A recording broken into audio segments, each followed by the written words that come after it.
De volta à nossa conversa.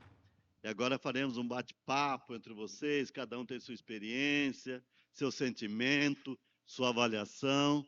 Então vamos trocar a experiência.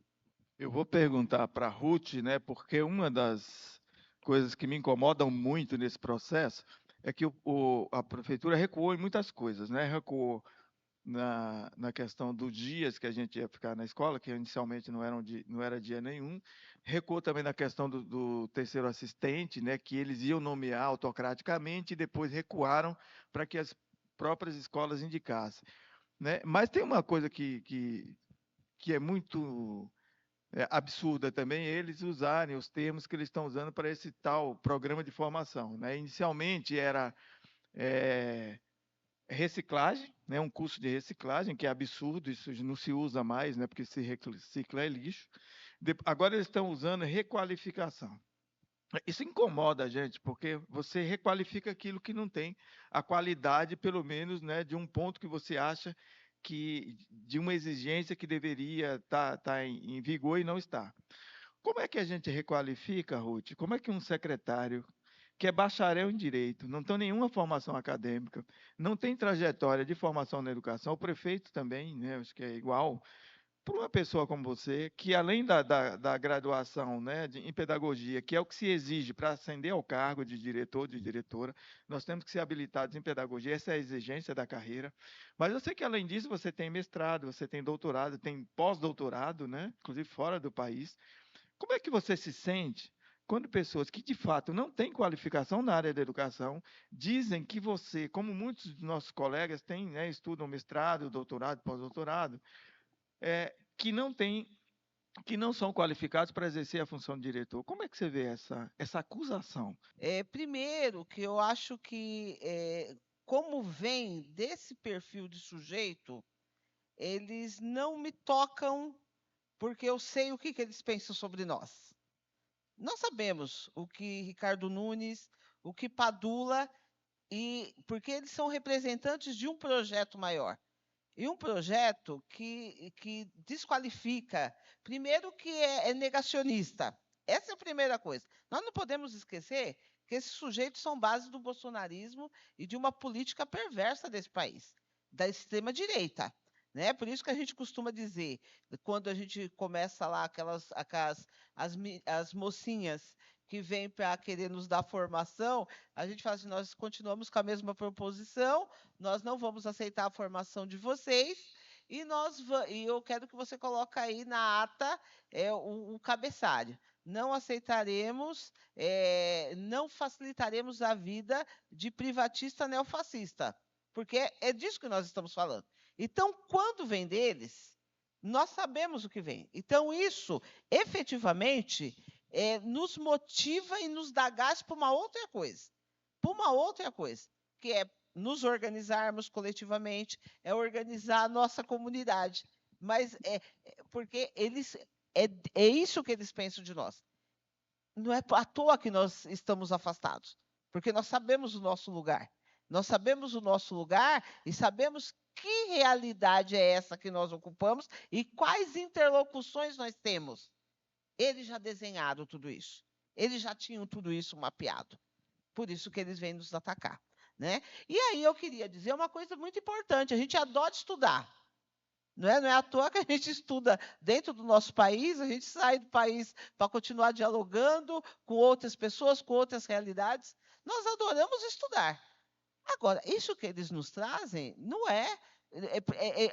uma coordenadora nossa, que é inclusive coordenadora da escola que eu sou diretora, ela traz umas pontuações e pontuações muito importantes. Ela fala assim: faz muito tempo que não existe formação na rede municipal de educação. Eles passaram a querer treinar as pessoas.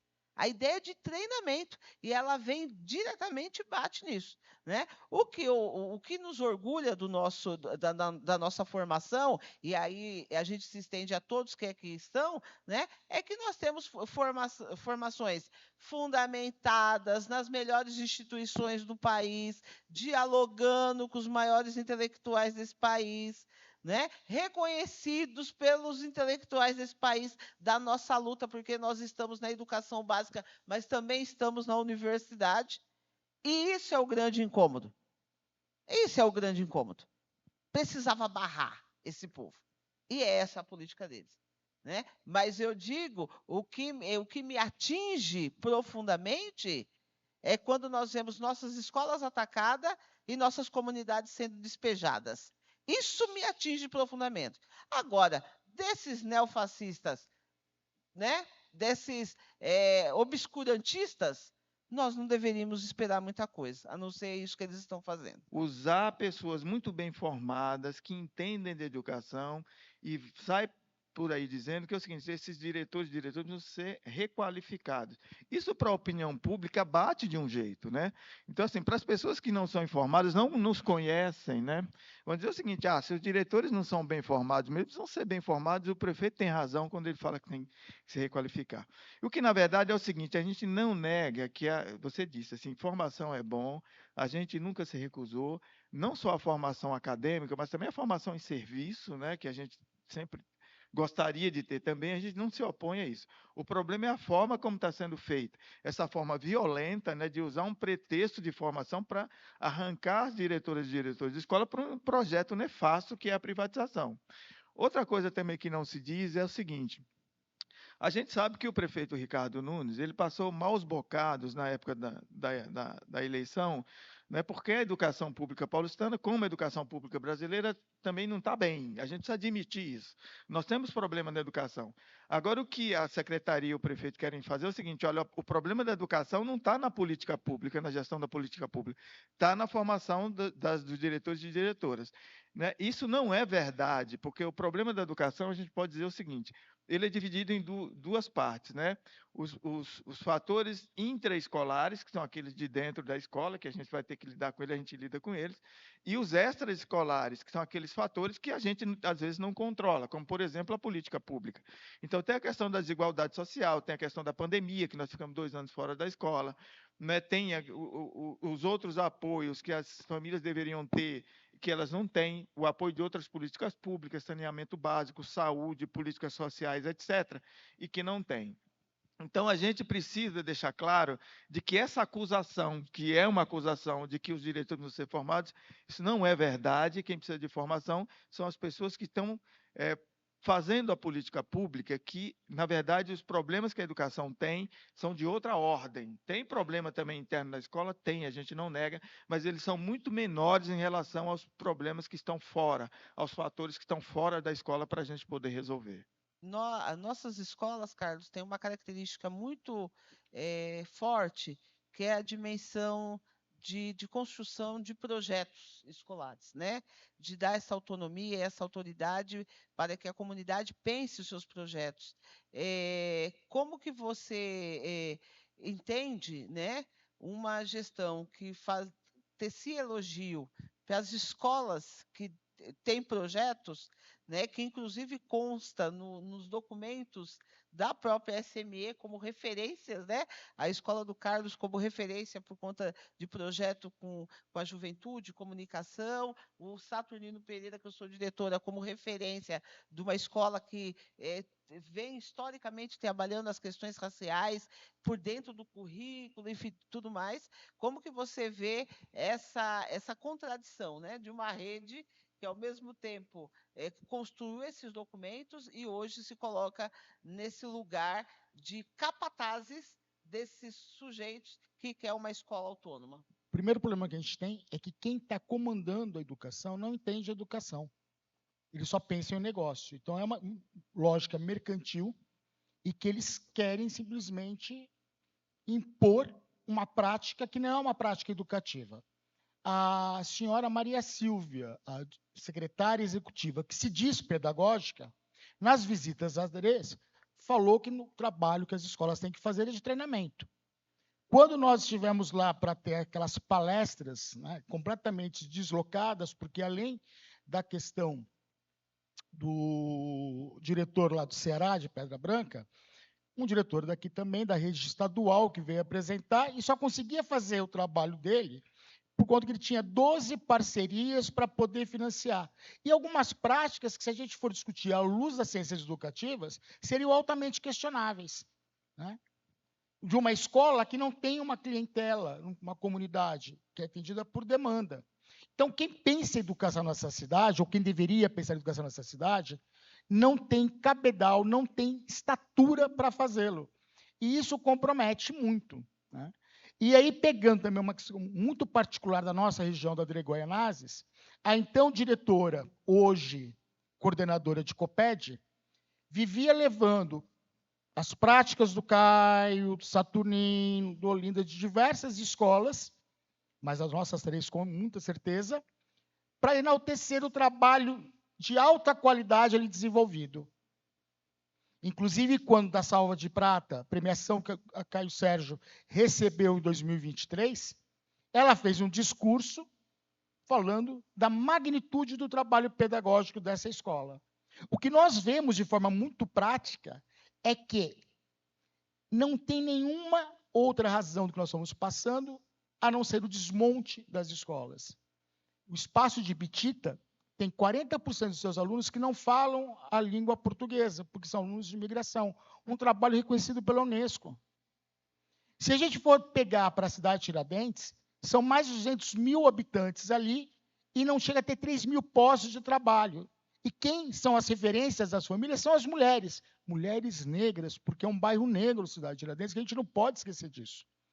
Que passam 2, 3 horas de transporte para ir e mais 2, 3 horas de transporte para voltar, e muitas vezes no trabalho informal. Porque, Cláudio, nesse período também da pandemia, que tem tudo isso, a gente não pode se esquecer o governo que estava, e que o Brasil voltou ao mapa da pobreza, da miséria, da fome. E isso tem uma repercussão direta nessa questão. Porque essas famílias passaram por situação de subsistência, e que agora começam a sair disso, novamente. E isso interferiu diretamente na aprendizagem, porque interferiu diretamente nas relações humanas que foram rompidas pelo processo da pandemia e pela desumanização no trato com essas pessoas.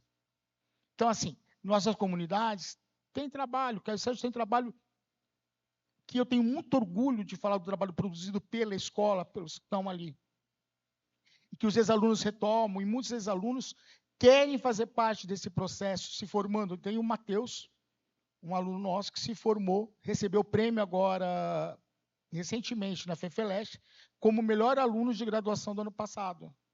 E que agora está tentando voltar para a rede, enquanto o professor passou no concurso, mas não estava graduado ainda, teve que pedir para reclassificar, está esperando chamada, que não tem, por causa das contratações, do modelo privatista dele, nada contra os contratos, mas sim na precarização que ele significa aos trabalhadores que ali estão, e ele está ali voltando. Então, assim, a gente tem altos resultados também, resultados humanos, que jamais o IDEB vai ter. Não dá para falar da magnitude do trabalho do Saturnino no enfrentamento à questão da moradia e à questão étnico-racial, que vocês são referências. Então, nós temos diversas coisas que poderíamos aqui falar e expor, mas que jamais vai ser compreendido por quem está no poder, porque eles não têm de educação. E pior que isso, Cláudio falou que trouxe que nós estamos sendo requalificados, né? Se vamos, porventura, acreditar que fosse verdade, que a gente não tivesse a formação que temos, não caberia a quem nos emprega promover isso? Lembremos que o estrito sensu não tem uma regulamentação que permita que a gente faça. Para podermos cursar, e aonde nós buscamos cursar, que são as principais universidades desse país, entre elas a USP, nós precisamos assumir falta, assumir diversas situações, porque a prefeitura não nos dá a condição de fazê-lo. Então, a falácia dessa formação se dá porque jamais foi preocupação dessa gestão, e não nos esqueçamos, ela já passa de 8 anos, porque começou com Dória, Bruno Covas, Ricardo, e agora Ricardo de novo. Então, esse tempo todo é a mesma política, é o mesmo grupo. Se as escolas estão nesse estado, o responsável direto por isso são os que têm o poder e que não fazem. A Prefeitura de São Paulo tem o maior orçamento da história. E nós temos projetos como bandas e fanfarras, como jogos escolares, que estão sendo cortados em mais de 55% para contenção de despesa. Os 28 bilhões do orçamento municipal, que pode chegar a 32, não são suficientes para isso. Mas acabaram de assinar um contrato de parceria com o SESI. Então, a incoerência, a incongruência dessas ações mostra que isso que você me pergunta, que é belíssimo, e que mostra o potencial educativo que nossas escolas têm, nos 4 cantos dessa cidade, em momento algum fez parte do ideário deles de análise. Porque a única coisa que eles pensam é destruir o que se tem para poder tomar posse. E isso está ligado com o desvinculamento da PEC 66 das verbas de educação e saúde, com a questão da luta do IOF, porque eles não querem aprovar para tirar dinheiro da onde? Educação e saúde. Então, é o avanço do financeiro, dos financistas, sobre as verbas sociais, sobre os recursos sociais. Lembremos, o Congresso controla quase 50 bilhões do orçamento federal.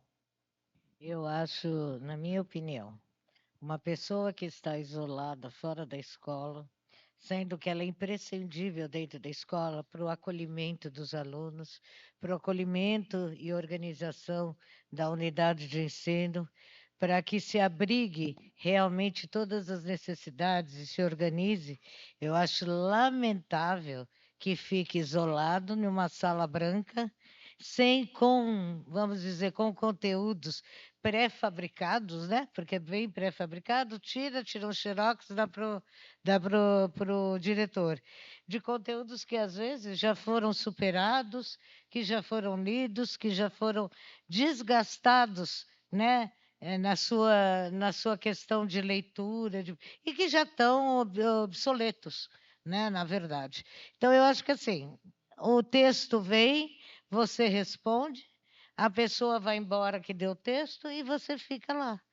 Como o Cláudio ficou, como a Ruth ficou, como outros diretores ficaram. Ficaram à mercê do vigia da DRE, porque tudo bem, cada um tem seu horário, mas não fizeram a questão de que nós não seríamos prejudicados e que nós teríamos a suposta formação. Quem tem que ceder o horário são eles, não nós. Né? Eles teriam que fazer o nosso horário, não nós o deles. Então, eu acho que assim, formação o que é? Né? É informação? Não, né? Não é só informação. Então, eu acredito que assim, eu já estou meio cansada da questão do IDEB, do IDEP, porque eles estão servindo como uma máscara para incompetência política, né, para incompetência política e para que a gente seja punido. E para os critérios assim que eles têm e os objetivos escusos que eles têm no obscurantismo das suas almas e das suas atitudes, porque realmente é isso. IDEB, desculpa, eu tenho uma voz alta também. O IDEB não mede violência familiar, não mede, na verdade, que os diretores e professores ficam ilhados à mercê da polícia e dos grupos, né, de violência da região de Paraisópolis.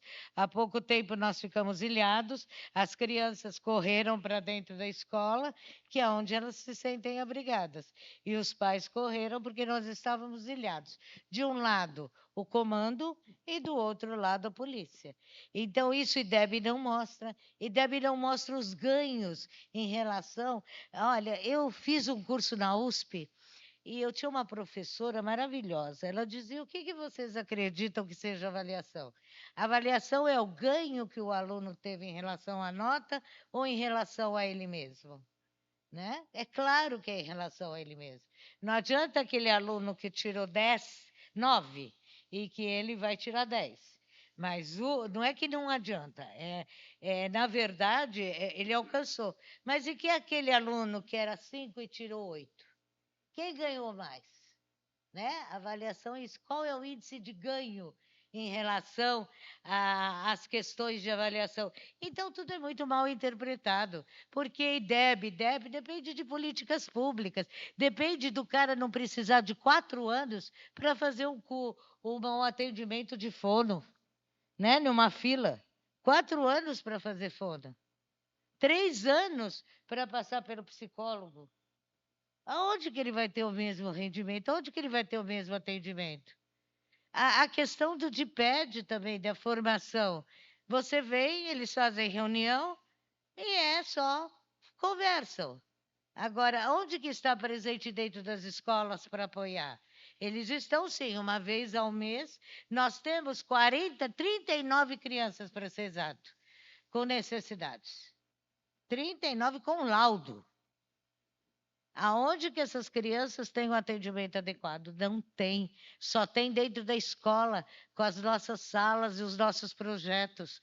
A IBF Perimetral já teve e tem projetos maravilhosos. Projetos de inclusão, projetos de bullying, projetos da questão racial. Já convidamos inúmeros palestrantes. Já fizemos tanto desde o ensino básico até o EJA, a gente trabalha muito isso. Então, não estou dizendo, eu sei que todos os meus colegas aqui fazem projetos maravilhosos e são premiados, e são referência nas outras escolas. Então, não dá para entender, né? Não dá para entender. Essa é a minha grande indignação. Vocês vejam só o absurdo desse curso. Você tira o profissional, o diretor da escola, o diretor é uma referência dentro da escola, e eu percebi, por exemplo, outro dia, eu fui lá, porque a gente fica 4 dias fazendo praticamente nada, né? Com pequenas apostilas, né? De xerox que tiram de livros, e a gente tem que ler aquilo e passar 4 dias assim. Um dia a gente vai na escola, que eles dizem que é para a gente tirar dados da escola para trazerem para o curso. Quando nós chegamos na escola, a gente não consegue nem sentar, porque vem toda aquela carga de trabalho que está acumulada, né? E você fica meio desesperado. O que eu faço primeiro, né? Então eu, por exemplo, eu vou lá às sextas-feiras, mas outros dias da semana eu vou antes do meu horário do curso. Então, o curso, antes de ir para esse curso, de cumprir o meu horário no curso, eu vou antes, trabalho lá, antes do meu horário um pouco, para dar conta de algumas coisas, depois eu vou para o curso, porque se não for assim, as coisas que vão se acumular lá vão causar, já estão causando problemas para a escola. E a gente percebe assim, a importância do diretor é a seguinte, vai se resumir assim. Eu cheguei na escola e eu fui lá para a minha sala, lá, aquela monte de coisas para fazer e tal, e vem a assistente, né? Que é o meu braço direito. E ela falou assim, nossa, eu não vi você chegando, estou feliz. Eu fico feliz só de saber que você está aqui na sua sala, já me deixa tranquila. Então, isso daí é a falta que o diretor faz. A presença, só a presença dele. Nem que ele fique lá, é claro que não, você fica trabalhando, mas nem que ele fique lá, só a presença dele já muda a situação na escola. Não é?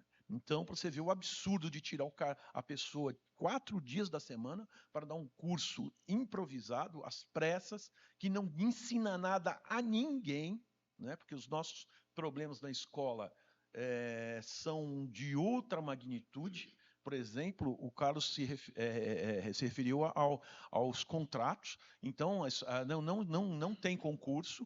E os professores uma boa parte dos professores, tem escola que de mais de 50% são de contrato, né? E lá na nossa escola tem muitos professores de contrato, e para esses professores não dão nenhum tipo de formação. Ele entra, ao menos quando ele entra, depois que ele entra, depois que ele já está um tempo lá na escola, se ele tiver como ir fazer formação um outro dia, aí eles dão alguma coisa. Mas antes, quando ele vai entrar, ele entra na escola sem saber o que é aquilo. Vou dar só um exemplo. Chegou uma professora lá o ano passado, professora de português. A nossa professora de português estava doente e chegou essa professora de português. Eu falei: ô, querida, que bom, bem-vinda. A gente está precisando muito de você. Onde que você estava trabalhando, né? Que escola? Onde? Ela falou: não, faz 10 anos que eu saí de educação, eu estava trabalhando no setor de comércio. E aí eu conversando com a professora, eu falei: professora, então vamos fazer assim, a senhora vai até a sala do professor de português, do outro professor de português, que é um professor experiente, e a senhora faça um pequeno estágio lá, não é? E a professora foi e ficou alguns dias lá, né? Mas, assim, como ela não estava muito distante e não teve uma formação para ir para a sala de aula, aquilo causou para ela até um certo constrangimento. E olha a violência, você pega uma pessoa que está sem trabalhar com a educação há tanto tempo, põe dentro da sala de aula, é uma violência para com a pessoa. E é um descaso para com o aluno. Porque ela precisa de formação.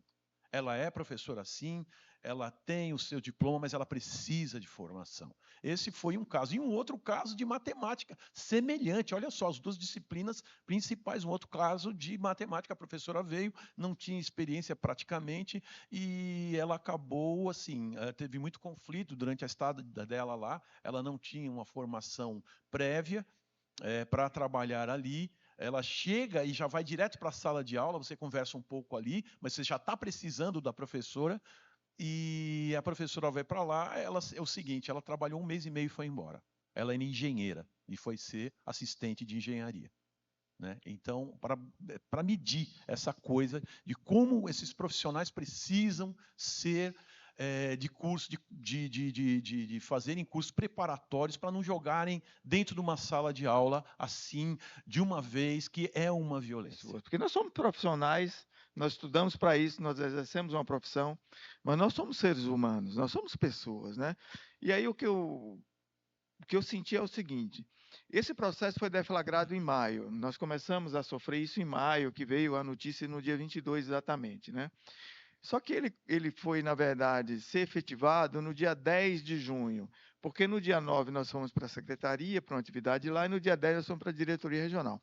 Quando você senta lá, que foi o meu caso, né, sozinho como diretor, porque seriam 2 diretores na DREPenha, e a outra colega está de licença médica, portanto eu estou sozinho desde então, que você senta numa mesa sozinho e você olha para o lado e vê que você está exilado, que esse é o termo, nós estamos num exílio forçado, há um impacto psicológico grande, que você se sente desrespeitado, né? Você se sente humilhado, e esse é o tema.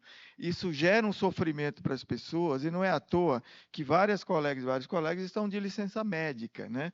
A minha companheira, por exemplo, a diretora que deveria estar comigo, está de licença médica desde o início do processo, porque as pessoas estão se sentindo violentadas, né? Isso é um processo dramático para enquanto pessoas nós somos atingidos, né?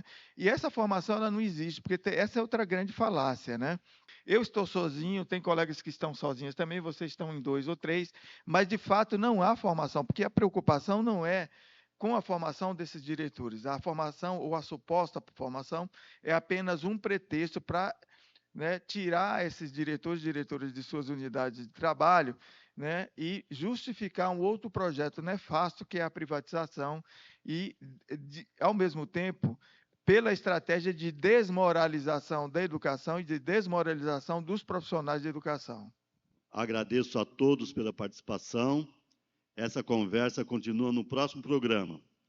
Nós vemos no próximo Bora Geral. Um abraço a todos.